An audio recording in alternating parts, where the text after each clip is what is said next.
किसी भी सरकारी स्कीम के तहत सरकार से लोन लेने के बारे में लोगों का कहना यही है कि भाई बहुत ही मुश्किल से लोन मिलता है, किसी किसी को लोन मिलता है, पता नहीं कितने अधिकारियों से आपको बात करनी पड़ती है, बैंक जाना पड़ता है, कितने चक्कर लगाने पड़ते हैं। तो मैं आपको बता दूं कि अभी आप यहाँ पे स्क्रीन पर देख सकते हो कि अभी मैंने बैठे बैठे प्रधानमंत्री मुद्रा लोन योजना में अप्लाई किया और मुझे 2,44,000 रुपये का लोन बहुत ही आसानी से मिल गया। देखो मैं आपको बता दूं कि ये जो लेटर आप देख रहे हैं ये एक डिजिटल अप्रूवल है। इसके लिए ना तो मुझे कोई गारंटर देना पड़ा, घर से बाहर भी कहीं जाना नहीं पड़ा, ना ही किसी बैंक में मुझे जाकर संपर्क करना पड़ा, ना ही किसी मैनेजर की खरी खोटी सुननी पड़ी। बट बैठे बैठे अप्लाई किया, कुछ ही डॉक्यूमेंट्स को अपलोड किया और ये रेडी हो चुका है। अगर आप भी बैठे बैठे मेरे जैसे प्रधानमंत्री मुद्रा लोन योजना में अप्लाई करके लोन लेना चाहते हो तो इस वीडियो को पूरा जरूर देखना। आज की इस वीडियो में इसका मैंने कंप्लीट प्रोसेस बताया है कि आप आसानी से बिना किसी मदद के, बिना किसी की सहायता के खुद से ही प्रधानमंत्री मुद्रा लोन योजना में कैसे अप्लाई कर पाओगे। और मैं आपको बता दूं, प्रधानमंत्री मुद्रा लोन योजना के तहत गवर्नमेंट की तरफ से जो लोन मिलता है आपको बिना किसी गारंटी के मिलता है और बिना बैंक के मिलता है। बैंक भी नहीं जाना पड़ता है, बैंक वाले खुद चलकर आपके पास आते हैं जब आप इस लोन में अप्लाई कर देते हैं और इस प्रकार का आपको डिजिटल सर्टिफिकेट मिल जाता है। प्रधानमंत्री मुद्रा लोन योजना के अंतर्गत सरकार 50,000 रुपए से लेकर 20 लाख रुपए तक का लोन दे रही है और इसके लिए आपके पास कुछ ज्यादा डॉक्यूमेंट्स नहीं होने चाहिए, सिर्फ 4 डॉक्यूमेंट्स होने चाहिए और आप घर बैठे लोन के लिए अप्लाई कर पाएंगे। कौन कौन सी डॉक्यूमेंट्स हैं, कैसे अप्लाई करेंगे, कौन सी वेबसाइट है, कितना समय लगता है, कैसे आपको ये डिजिटल अप्रूवल मिलेगा, कंप्लीट जानकारी मिलने वाली है। वीडियो पूरा देख लीजिएगा। तो अभी हम चलते हैं मोबाइल फोन की स्क्रीन पर और जानते हैं कि घर बैठे मोबाइल फोन के माध्यम से इस लोन में आप कैसे अप्लाई करेंगे। इसके लिए जनसमर्थ.in इस पोर्टल को आप ओपन करेंगे आपके मोबाइल फोन के गूगल पर। सरकार का यह पोर्टल है। इस पोर्टल को ओपन करने के बाद थोड़ा सा ऊपर की साइड में स्क्रॉल करेंगे तो यहां पर आपको बिजनेस एक्टिविटी लोन का ये ऑप्शन मिलेगा जिसमें चेक एलिजिबिलिटी वाले ऑप्शन पर आपको क्लिक करना है। अब यहां से अदर बिजनेस लोन वाले ऑप्शन को आप चूज करेंगे।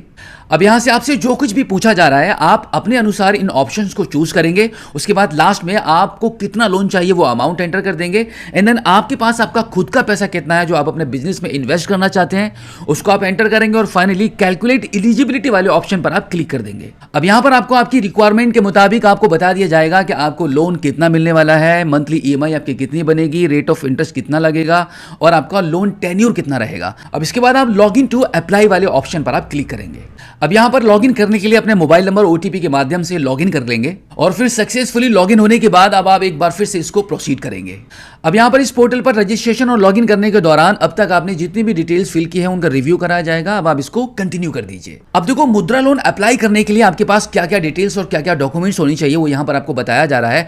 आधार, PAN, Udyam, sales details and bank account details, ये सभी डॉक्यूमेंट्स और आपकी ये सभी जानकारियां आपको यहां पे दर्ज करनी होती हैं। अब आप इसको प्रोसीड कर दीजिए। प्रोसीड करने के बाद अब यहां पर आपका आधार कार्ड, इनकम टैक्स, उद्यम की इन सभी के कंसेंट देने होते हैं। तो आप इस फॉर्मेलिटी को पूरा करेंगे नेक्स्ट करके और फिर लास्ट में एग्री एंड प्रोसीड वाले ऑप्शन पर क्लिक करके आगे बढ़ेंगे। अब इसके बाद आपका पैन कार्ड और आपके उद्यम सर्टिफिकेट की डिटेल्स को 1 बाय 1 यहां पे एंटर करके वेरिफिकेशन कराना होता है। अब इसके बाद आधार के थ्रू आइडेंटिटी वेरिफिकेशन करने के लिए यहाँ पे आधार नंबर वाले ऑप्शन को चूज करेंगे, आधार कार्ड का नंबर एंटर करेंगे and then terms and condition के इस बॉक्स पर टिक कर देंगे एंड देन आगे आपको गेट ओटीपी का ऑप्शन मिलता है, इस पर क्लिक करेंगे। एक ओटीपी आपको प्राप्त होगा, उसको यहाँ पे एंटर करके फाइनली इसको सबमिट कर देंगे। अब इसके बाद आपके आधार कार्ड की सभी पर्सनल डिटेल्स निकल कर आ जाएंगे। अब आप इसको प्रोसीड कर दीजिए। अब यहाँ पे अगर आपके पास जीएसटी नहीं है तो अब यहाँ से थर्ड वाले ऑप्शन को आप चूज करेंगे और प्रोसीड कर देंगे। अब यहाँ से आपको आपके बिजनेस की डिटेल्स एंटर करनी होंगी, आपके बिजनेस के नाम से लेकर कब से शुरू किया है वो डेट और उससे आपके बिजनेस से कितनी सेल्स होती है, इस प्रकार की सभी डिटेल्स यहां पर आपको एंटर करनी होती है और फाइनली आप इसको प्रोसीड कर देते हैं। अब यहां पर इस पेज पर आपको आपकी इनकम डिटेल्स और आपकी फाइनेंशियल डिटेल्स आपको एंटर करनी होती है। उसके बाद आप फाइनली इसको प्रोसीड करते हैं। अब इसके बाद अगला स्टेप है बैंक अकाउंट डिटेल्स। यहां पर आपको 2 ऑप्शन मिलते हैं जिसमें पहला है अपलोड बैंक अकाउंट स्टेटमेंट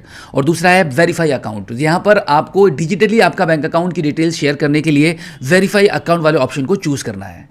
अब इसके बाद यहां पे अकाउंट होल्डर नेम एंटर करेंगे एंड देन यहां पे अकाउंट आपने कब ओपन कराया था वो ईयर और मंथ आपको एंटर करना है और इसके बाद यहां पर आपका अकाउंट का नंबर एंटर करेंगे। दोबारा से अकाउंट नंबर को एंटर करके यहां पे कंफर्म करेंगे and then account type choose करेंगे, सेविंग अकाउंट है या करंट अकाउंट है और फिर यहां पे आईएफएससी कोड एंटर करके वेरीफाई वाले बटन पर क्लिक करेंगे। इस प्रकार से अकाउंट वेरीफाई होने के बाद अब यहां पर आपको आपकी बिजनेस डिटेल्स एंटर करनी होंगी एंड देन उसके बाद बिजनेस एड्रेस आपको एंटर करना है। अब इसके बाद प्रोप्राइटर डिटेल्स में आपसे जो कुछ भी आपके पर्सनल डिटेल्स पूछी जा रही है उन सभी डिटेल्स को आप यहाँ पे एंटर करेंगे। अब इसके बाद main proprietor, partner, director details का आपके पास ऑप्शन आ जाएगा जिसको आपको केयरफुली हर एक डिटेल्स को अच्छे तरीके से फिल करना है।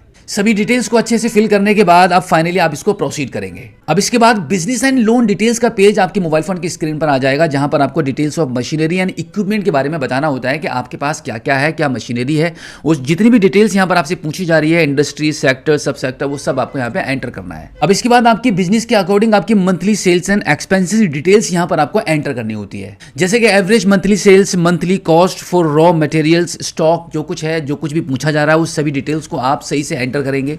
इतना सब फिल करने के बाद अब यहाँ पर क्रेडिट डिटेल्स का ऑप्शन आ जाएगा, जहां पर आपको लोन्स, क्रेडिट कार्ड और ईएमआई के बारे में बताना होता है, और फिर जो भी अमाउंट आप पर ड्यू है, कितनी आपकी ईएमआई चल रही है, क्या लोन चल रहे हैं, वो सभी डिटेल्स यहाँ पर निकल कर आ जाएंगी और लास्ट में आकर आप इसको प्रोसीड कर देंगे। अब इसके बाद अपलोड डॉक्यूमेंट का सेक्शन आ जाएगा, जहां पर आपको आपके किसी एक डॉक्यूमेंट के साथ केवाईसी करनी होती है। तो यहाँ पे आप केवाईसी पैन कार्ड वाले ऑप्शन को चूज कर लेंगे। अब यहाँ पे अपलोड वाले ऑप्शन पर क्लिक करके आपके पैन कार्ड की फोटोकॉपी को यहाँ पे अपलोड कर देंगे। अब इसी प्रकार से जितने भी जरूरी डॉक्यूमेंट्स आपसे मांगे जा रहे हैं, आप उन सभी डॉक्यूमेंट्स को वन बाय वन करके यहाँ पे अपलोड कर देंगे। अब यहाँ पर एक मेन बात मैं आपको ये बता दूं कि जितने भी डॉक्यूमेंट्स अपलोड करने के यहाँ पे ऑप्शंस आ रहे हैं, इनमें से आपके पास जो जो नहीं है आप उनको छोड़ सकते हैं। ऐसे ही जितने भी डॉक्यूमेंट्स आपके पास हैं, जैसे कि आपका पैन कार्ड, बिजली बिल, आपका उद्यम सर्टिफिकेट, उनको ही आप यहाँ पे अपलोड करके फाइनली प्रोसीड कर दीजिए। प्रोसीड करने के बाद अब आपका आवेदन फाइनली यहाँ पे कंप्लीट हो चुका है। अब आप इसको सबमिट एप्लीकेशन वाले ऑप्शन पर क्लिक करेंगे। अब यहाँ पे थोड़ी सी प्रोसेसिंग स्टार्ट हो जाएगी। प्रोसेसिंग कंप्लीट होते ही आप देखेंगे यहाँ पे कांग्रेचुलेशंस का मैसेज आ चुका है।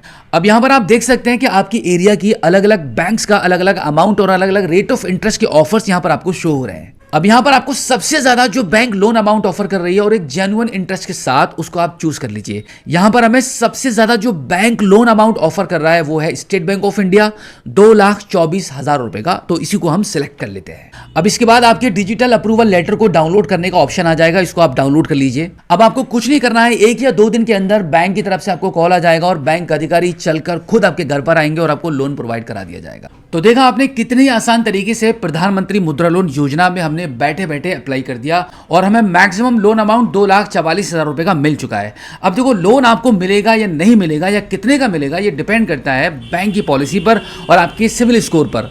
आपका जितना ज्यादा अच्छा सिविल स्कोर होगा, आपका पिछला रिकॉर्ड जितना ज्यादा अच्छा होगा, उसी हिसाब से बैंक आपको लोन अमाउंट ऑफर करेगा। आप लोन के लिए अप्लाई कर रहे हैं, ये बिल्कुल भी जरूरी नहीं रहेगा कि आपको लोन मिल ही जाएगा। ये गवर्नमेंट की पॉलिसीज एंड बैंक की टर्म्स एंड कंडीशन पर डिपेंड करता है। लेकिन आप ये मत सोचना कि आपको नहीं मिलेगा। हाईली चांसेस होते हैं, जब आप अप्लाई करेंगे तो 100% आपको लिमिट ऑफर होती है।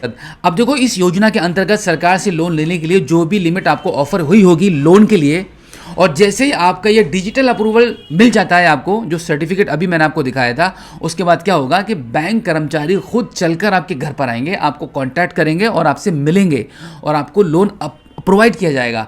सब कुछ सही रहता है। जो भी डॉक्यूमेंट्स आपके मांगे जाते हैं, आप पहले से जो बिजनेस कर रहे हैं वो बिजनेस भी आपका देखा जाएगा, जांचा परखा जाएगा। अगर आप एक नया बिजनेस करना चाह रहे हैं तो वो आपका क्या प्लान है, आपका क्या प्रोजेक्ट फाइल है, वो सब देखेंगे। उसके बाद अगर सब कुछ ठीक ठाक रहता है तो डेफिनेटली आपको ये लोन प्रोवाइड किया जाता है।